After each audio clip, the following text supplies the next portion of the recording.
Hello and welcome back to my channel. If you've been here before, you might be like, whoa, this is not usually how she does her videos. And if you are new here, my videos are usually formatted with me not uploading anything.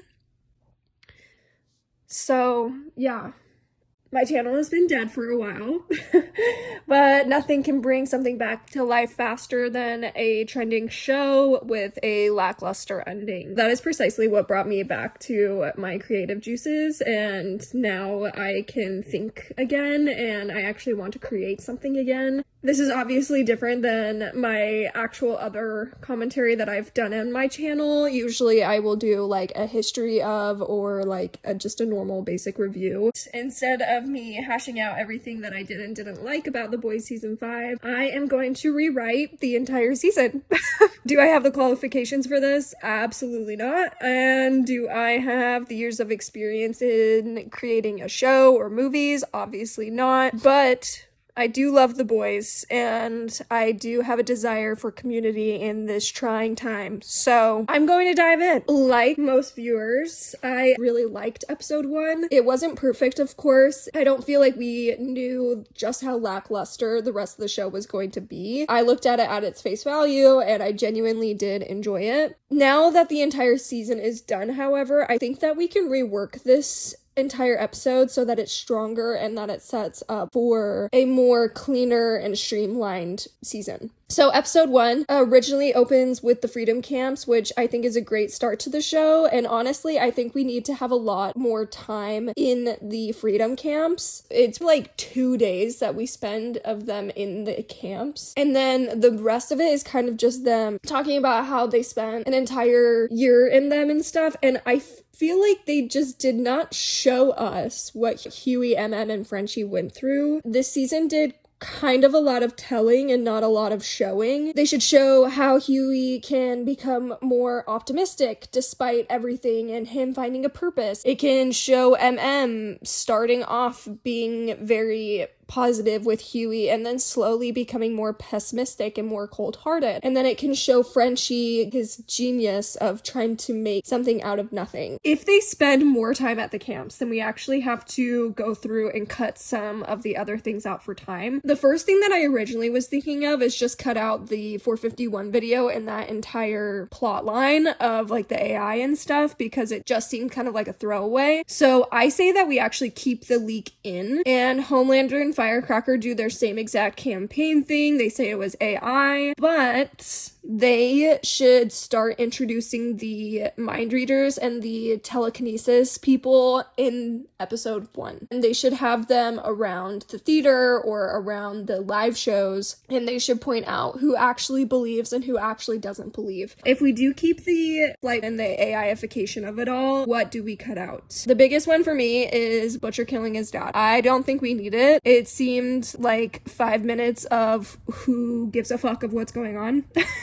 So I think we should just honestly cut that out. I also think that in episode 1, we need to change A-Train's whole deliberation with his brother and the Deep in France. Season 4 did an amazing job at setting him up as being a changed person and actually like a hero and wanting to be better. Like when he saves MM and he goes like full good side. So I think we should just keep him fully in The Boys. We cut out the France stuff and we just have him immediately be down to help Huey, MM, and Frenchie. Then it makes it very possible to cut out the whole groundhog guy, which honestly that guy made me so mad, and I felt like it was so fucking stupid, and like not in the good way that The Boys usually does humor. I feel like it was just like shock humor, and unfortunately I think that's kind of what The Boys jokes started turning into.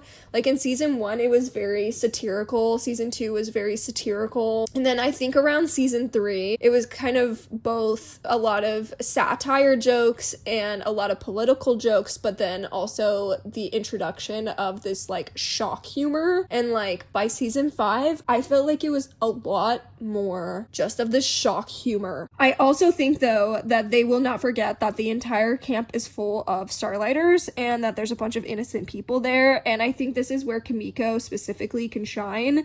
She can have like the conscience between Annie and Butcher and be like, we can't just go get the team. We have to save everybody. It's not just about the boys. I think bada bing, bada boom, we can have the exact same ending pretty much, where Huey, MM, and Frenchie are building that bomb. They get caught by Homelander. Annie show up with her light blasts. And then A-Train is freed up to do everything that he does. He can free the entire camp. We can even still get his slow motion run of him saving the rest of the team. I think all of that can stay pretty much the exact same. Maybe they just focus on having A-Train clearing the camp first and then getting the team. I think that this is where the episode should end. It should be with the beginning of the chase. Homelander is pissed off at A-Train and he starts chasing him down. They do the whole run and fly. You can really see how fast Homelander is. The woman comes into view. Does A-Train crash into her? Is it like the pilot? Does he avoid her? Who knows? We cut to black. Boom. We get to episode 2.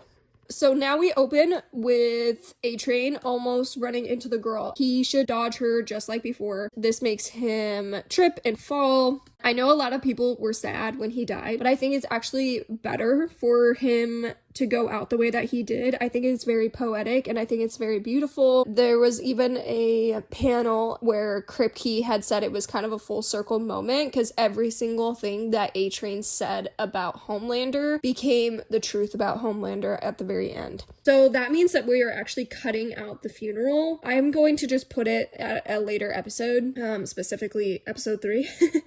Obviously, that also means that we prolong O-Father and Ashley's entire entrance because they come in at the funeral. That will still come up. It will just come up in episode 3 instead. The actual episode then cuts back to Homelander in the Vought Tower instead of him just being like disheveled and stuff because of A-Train's funeral. I think that it should cut to him being at the Vought Tower and he's all bloody and gross.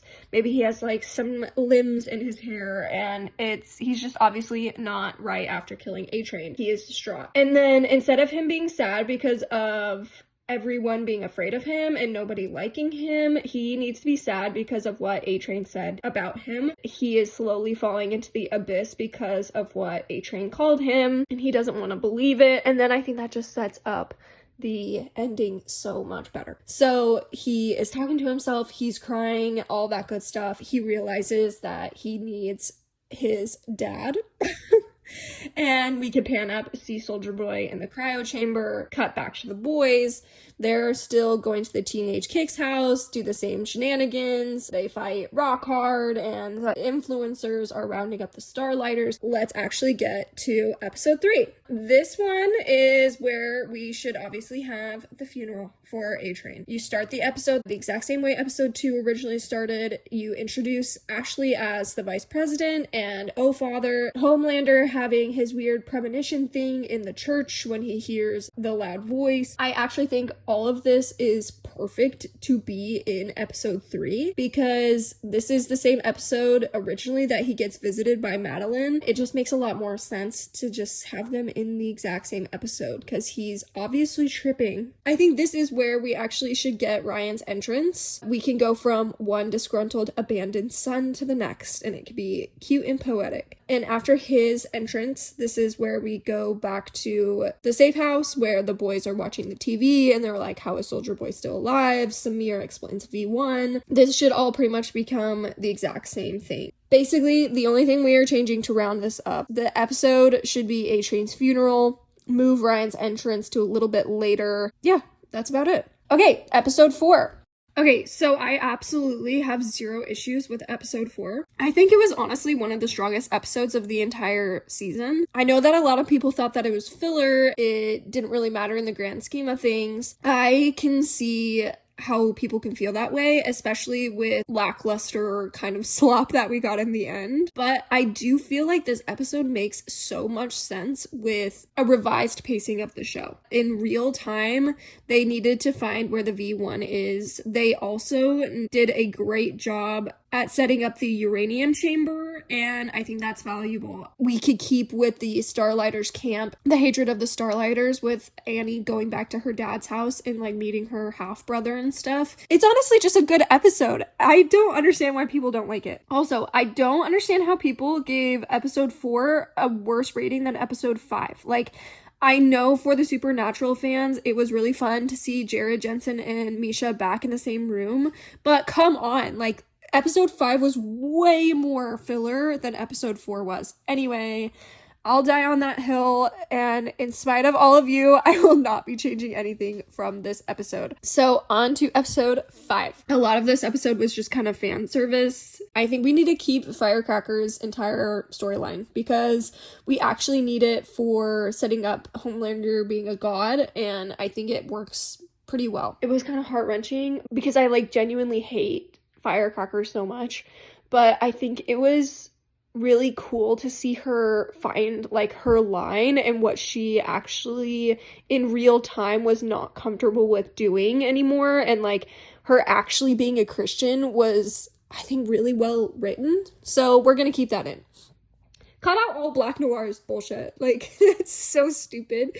I'm sorry, some of it was funny. I think him being, like, in an acting class to, like, really getting in the role is funny. Maybe you can throw that in somewhere randomly in, like, episode 1 or 2 or something. I don't know. I just don't think we needed, like, an entire, like, 5-minute put together of, like, his storyline. The next thing I think we need to cut is Sister Sage. I know, like, technically it goes Firecracker, Black Noir, then Terror, then Sister Sage.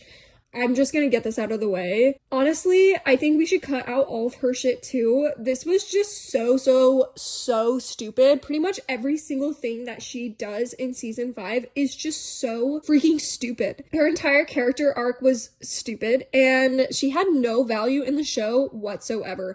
Honestly, her plot points just made the show have to derail so many freaking times, and I think that if they'd spent either less time on her or actually made her the smartest person in the world, I genuinely do not think that we would have gotten such a lackluster ending. I don't know. She was just, what she did just did not make any sense for the boys. To make it make more sense, I think that the actual show and the flow of it all, I think Sister Sage should realize really quickly that she is not going to win this one being on Homelander's team.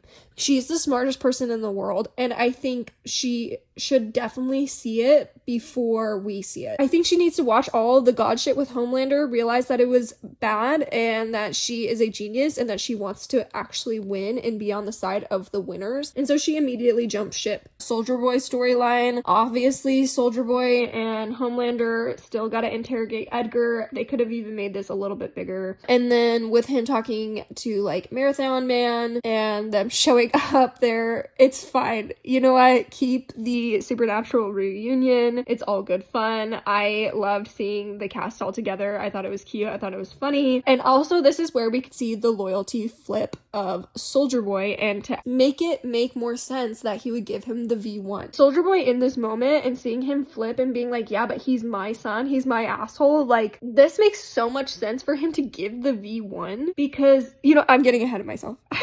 We'll talk about that more in episode 6. Okay, so back to Vought Tower, you can see Firecracker die the exact same way. I think we immediately jump into the V1 stuff. So the boys go see the legend. They seek out Golden Geisha, them at the nursing home, and if you count the first scene of episode 6, like the original first scenes, minus the Sister Sage parts, it's pretty much exactly 15 minutes. So I think you can just streamline all of that at the nursing home and stuff. It should end with the Legend and Butcher getting in their little argument, and Butcher saying they'll be pushing daisies anyway, and then boom, you end the episode. Episode 6, the Deep pushing the pipeline. I think this is a great storyline, and I think it's honestly super funny. That storyline is honestly kind of like the best pacing wise, and it's kind of weird that the Deep's storyline is like the best one, but whatever, I digress. From the deep to Annie and Huey, straight to Kimiko re-entering the nursing home to get Golden Geisha. The same fight ensues, but because Sister Sage is out, we actually do not need her to lead Homelander and Soldier Boy into the house where the video is playing with Homelander and Clara. Instead, we just jump straight to Annie and Huey going to the church to plant the virus, where they find out who the mind readers are and what they are there for and why they were so important. And since we introduced them in episode 1, now we can have more of a substantial understanding of who they are, and it doesn't just seem like it is thrown in the last 3 episodes. Whatever. We can have the same exact like fight with her and O-Father and Huey's bluff and all that shit. How do we get Homelander and Soldier Boy to bomb site? I think they set this up perfectly. You did not need Sister Sage in there at all. Homelander calls Vought and gets like the Vought alert necklace thing that tells him where Golden Geisha is. Why make that a plot point if Sister Sage is just going to text Soldier Boy? And also, it makes no sense how Soldier Boy would even know what his phone is. He is this old man that has been frozen for 70 years. He does not know how to text. Soldier Boy does not need to be there alone fighting bomb site. Instead, they track the necklace together. They fight Bomb Sight and Butcher and Kimiko together. And then the boys are watching in horror as Soldier Boy, lights up everything, gives Bomb Sight what he promised, gets the V1, gives the V1 straight to Homelander. This, I think, is a great segue for them to set up all of the uranium stuff. 15 minutes worth of clips of Frenchie returning back to Fort Harmony, getting the uranium machine, fixing it up, working on it, trying to make it work. And I think if they do this, then it won't come out of left field like how it did in the original show. So now we are on to episode 7. We open the exact same way. O-Father doing his little number. The stripper angels doing all that stuff. Cut to Homelander with his feet up in the Oval Office. I think all this needs to stay the same. I personally think we need to cut out the whole Marie Moreau and Jordan Lee thing. If they wanted them to be important characters, they should have done that from the beginning. They needed to set them up from the beginning. Honestly, I think maybe I will do like a what if later, like what if Marie Moreau was a main character. I think that sounds like a fun idea. Maybe I'll get to that. So cut out Marie Moreau and Jordan Lee. Everybody was pissed off anyway. Make us pissed off that you didn't show them versus pissed off that you showed them and didn't utilize them. Like, what the fuck? In the original show, it's like the Vaughtland rebrand, him making the Homelander theme park, Soldier Boy getting knocked out and all that stuff. So dumb. I think because we were promised Scorched Earth should have started happening in episode 7. Instead of us getting like a theme park rebranding, it should have been Homelander completely decimating some of the freedom camps. He should have been terrorizing the people. Maybe somebody stands up to him while he is visiting one of the concentration camps or internment camps and he lasers them. Start his carnage now, which makes the most sense and would make it so much more satisfying for when the boys inevitably take him down. So he should start his rampage through the camps specifically. Also, I think when he does this, maybe he invites Soldier Boy along with him on one of his purges of the camps, and he is like, oh, we don't need any of these people are scum, blah blah blah, and he like laser beams and kills them. And I think also Soldier Boy could be like, starts getting a consciousness of this, not for like a good reason, not because he thinks it's like particularly evil that Homelander is purging these camps, but maybe it's because he like saw like a hot old lady in one of the camps and he gets mad when Homelander kills her or something. Like, it should be something stupid like that. But in the same vein, he also is like, you're not a god. He can do the exact same spiel. He can say like he doesn't want to be involved in any of this. He could be put back on ice. Whatever. I think it was dumb that he was put back on ice. Like, they could have killed him or like found a way to kill him or something. I don't know. Sister Sage and Frenchie finally perfect the uranium chamber. Kimiko is down for a little bit.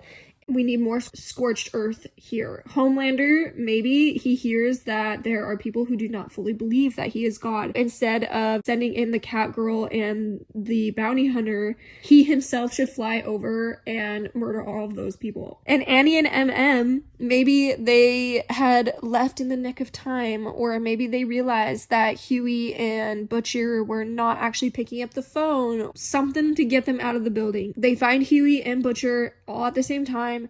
They go back to the theater to help those people, and they realize what Homelander had done. Because we got rid of a lot of the tests and we have 15 minutes at our disposal, we can replace all of those scenes with cute things that will break our hearts even more a little bit later. Kimiko and Frenchie doing cute things, maybe they're watching a movie together, when she was in the hospital, or maybe they can have a cute little dancing scene again, not a full out number, but maybe they're slow dancing. Maybe she starts feeling a little bit better and she starts to sing. Then unfortunately Homelander still has to come in.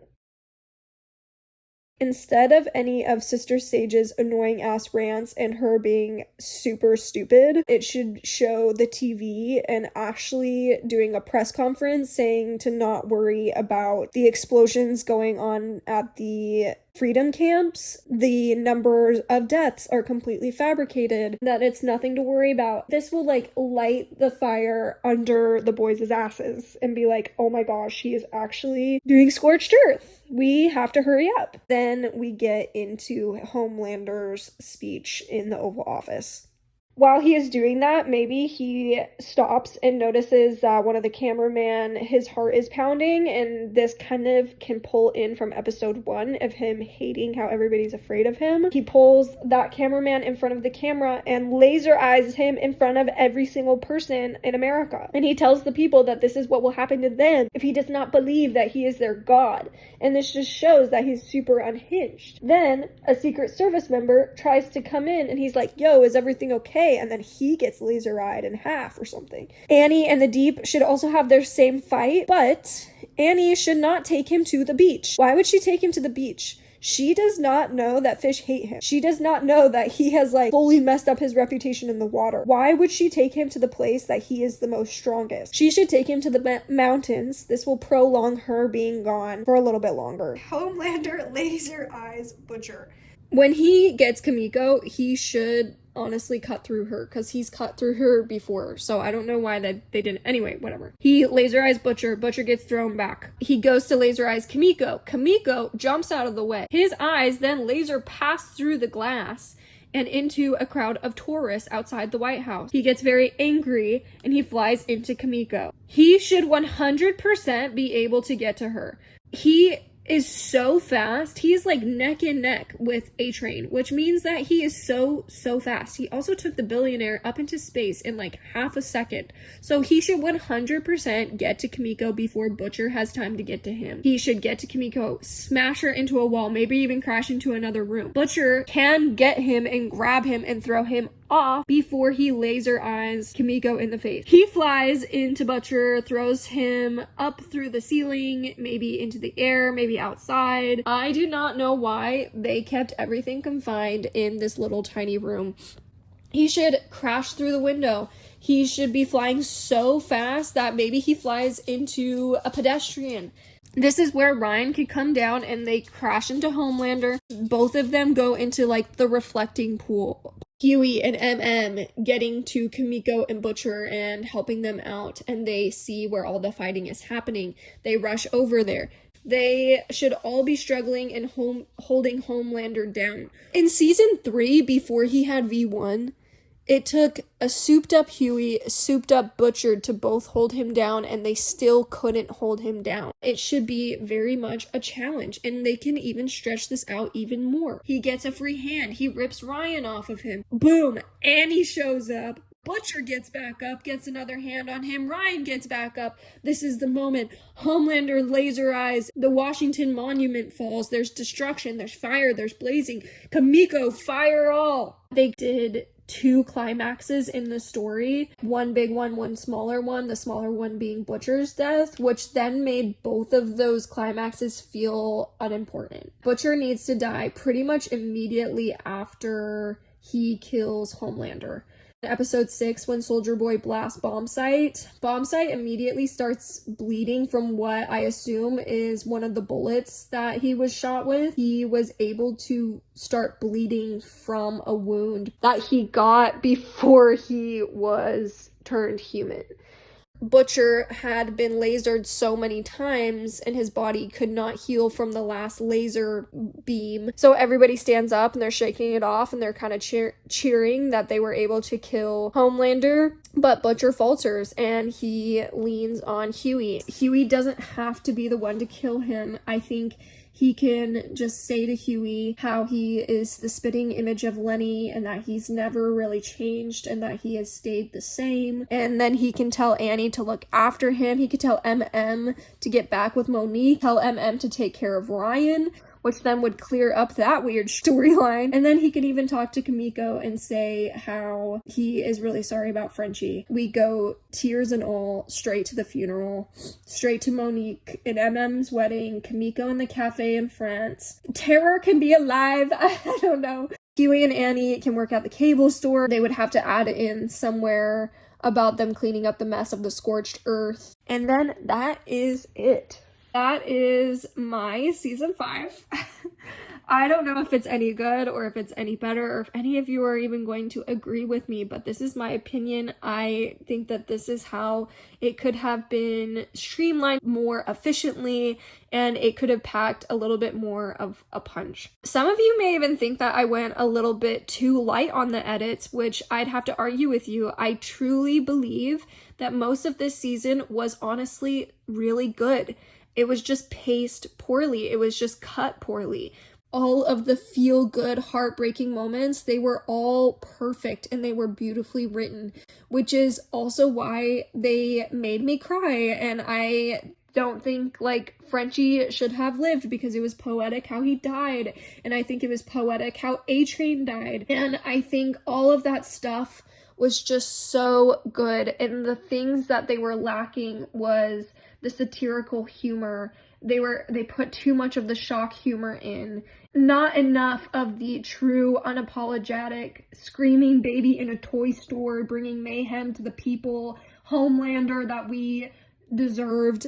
They kind of snuffed that out.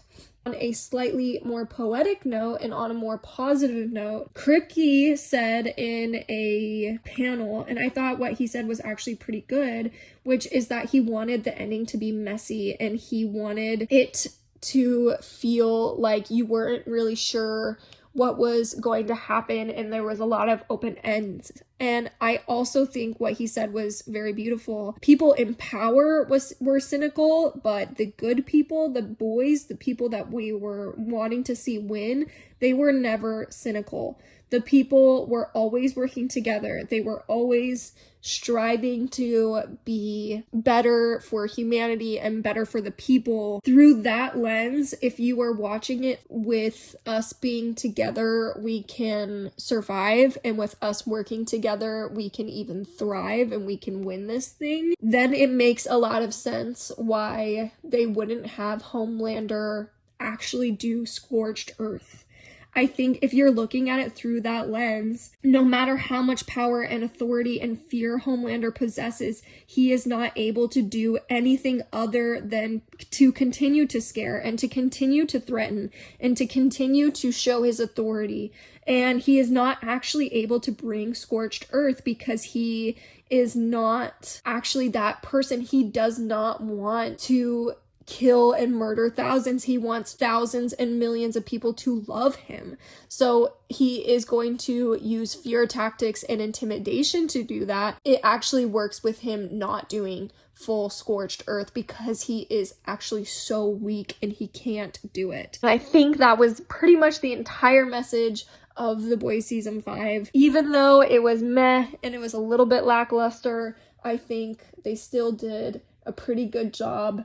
and I don't absolutely hate the show, and I'm excited for Vought Rising. I am excited for the next video, so thank you for sticking around. I will see you all next time.